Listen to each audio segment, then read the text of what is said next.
Mentally free people don't have better circumstances than you. They don't have easier lives. They just refuse to tolerate 7 specific things that most people accept as normal. And once you see what those 7 things are, you'll realize you've been volunteering for your own imprisonment. Here's the first one, and it's the most important. Mentally free people refuse to tolerate other people's emotional chaos becoming their responsibility. Most people inherit the anxiety, anger, and dysfunction of everyone around them. Someone's upset, they absorb it. Someone's stressed, they fix it. Someone's dramatic, they manage it. Free people draw a line. Your emotions are yours to handle. I'll support you, but I won't carry them for you. That one boundary, if you implemented it today, would change your life within a week. But there are 6 more. Let me show you. I want to tell you about 2 people I know. We'll call them Jenna and Mike. They worked in the same office, same team, same stressful environment. Jenna came home every day drained.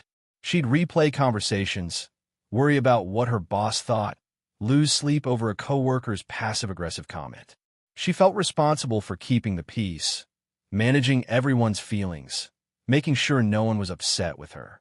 Mike worked in the exact same environment, but he came home, shut the door, and didn't think about work until the next morning.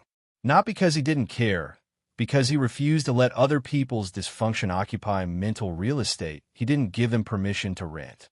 Same environment, completely different internal experience. The difference wasn't personality. It wasn't privilege. It was 7 specific refusals, 7 boundaries that Mike had and Jenna didn't. And when Jenna finally learned them, everything changed. These aren't personality traits you're born with. They're decisions you make. And I'm going to walk you through all 7. Mental freedom isn't about changing your circumstances. It's about refusing to tolerate 7 specific violations of your autonomy. Some of these will be obvious once I say them. Others will make you uncomfortable because you'll realize how often you've been tolerating them without knowing it. Here are all 7. 1.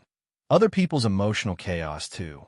Justifying your choices to people who don't matter. 3. Relationships that require you to shrink. 4. Guilt for enforcing boundaries. 5. Being the therapist in every relationship. 6. Fake harmony over honest conflict. 7. Living by someone else's definition of success. We already touched on this, but let me go deeper. Most people operate like emotional sponges. Someone walks into the room angry. They absorb the anger. Someone's anxious. They take on the anxiety. They think this is empathy. It's not. It's codependency. There's a concept in philosophy called moral agency, the idea that each person is responsible for their own choices and emotional regulation. You can't live someone else's life for them. And when you try to manage their emotions, you're actually disrespecting their ability to handle themselves. Mentally free people understand this. They'll listen, they'll support, but they won't carry emotional weight that isn't theirs. Here's the test. After spending time with certain people, do you feel drained or energized? If you consistently feel drained, you're absorbing their chaos. And free people don't do that.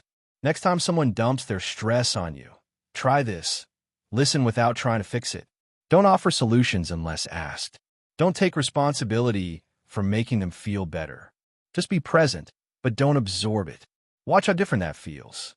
Now, the second refusal is one most people violate multiple times a day without realizing it.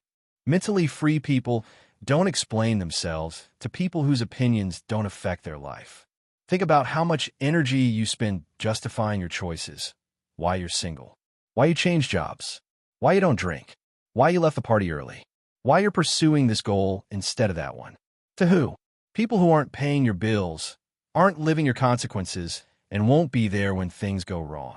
Here's the thing. When you justify yourself to someone, you're subconsciously asking for their permission.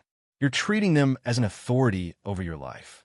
And once you do that, you've given away your autonomy. Kant had this idea that moral adults don't need external validation to know if their choices are right. They self-govern based on rational principles, not on social approval. That's not arrogance. That's self-respect. Free people make decisions, own them, and don't waste energy defending them to people who don't matter. Next time someone questions your choice, try this response. It's what works for me. then stop talking. Don't explain. Don't defend. Don't justify. Just state it and move on. You'll be shocked how much power that gives you back.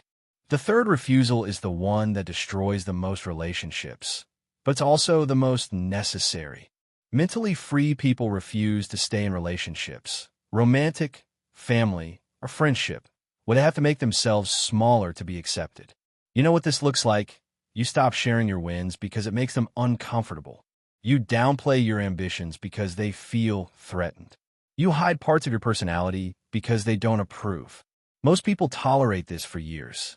They tell themselves they're being humble or flexible or easygoing.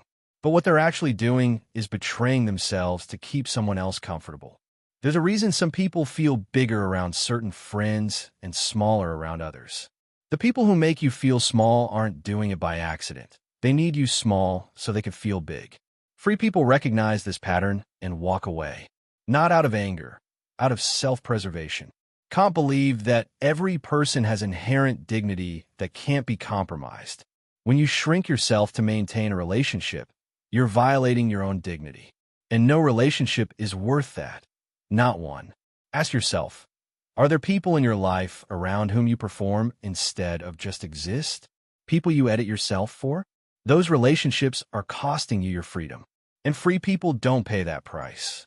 Now here's where it gets tricky, because the fourth refusal is something most people think makes them a bad person. Mentally free people refuse to feel guilty for saying no, leaving early, cutting people off, or protecting their peace. Most people sabotage their own boundaries because they can't handle the guilt. They say no, then immediately feel bad and backtrack. They set a limit, then apologize for having it. Here's what they don't realize. Guilt is often a social manipulation tool. People who benefit from your lack of boundaries will make you feel guilty for creating them. Asterisk. I can't believe you won't help me move. I thought we were friends. Asterisk. You're really not coming to the event? That's so selfish. I guess you just don't care about family anymore. That's not guilt. That's conditioning. They trained you to feel bad for having limits, so you'd be easier to control. Kant argued that you have duties to yourself that are just as important as duties to others. Protecting your time, energy, and mental health isn't selfish. It's a moral obligation. Free people understand this. They enforce boundaries without guilt because they know their well-being isn't negotiable. Next time you feel guilty for enforcing a boundary, ask yourself, am I actually doing something wrong, or am I just disappointing someone who wanted me to prioritize them over myself? 9 times out of 10, it's the second one. And that's not your problem to fix. The fifth refusal is one you're probably doing right now without realizing it. Mentally free people refuse to be the emotional dumping ground, the advice giver, the problem solver, the therapist for everyone in their life. If you're the person everyone comes to with their problems, but no one checks in on you, you're not valued. You're being used. Most people accept this role because it feels good to be needed. But there's a difference between being valued for who you are and being used for what you provide. Free people recognize when they've become a function in someone else's life instead of person, and they stop performing that function. I knew someone, let's call her Rachel, who was the designated therapist for 6 different friends.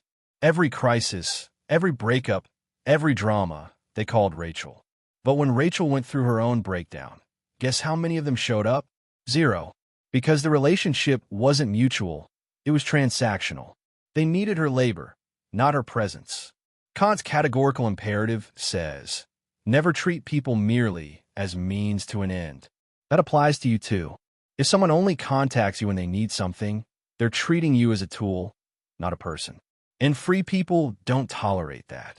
Try this experiment. Stop initiating. Stop being the first one to reach out, check in, offer help. See who actually reciprocates. The people who disappear weren't friends, they were clients. And you just quit being their therapist. The 6th refusal is going to make some people very uncomfortable, including you.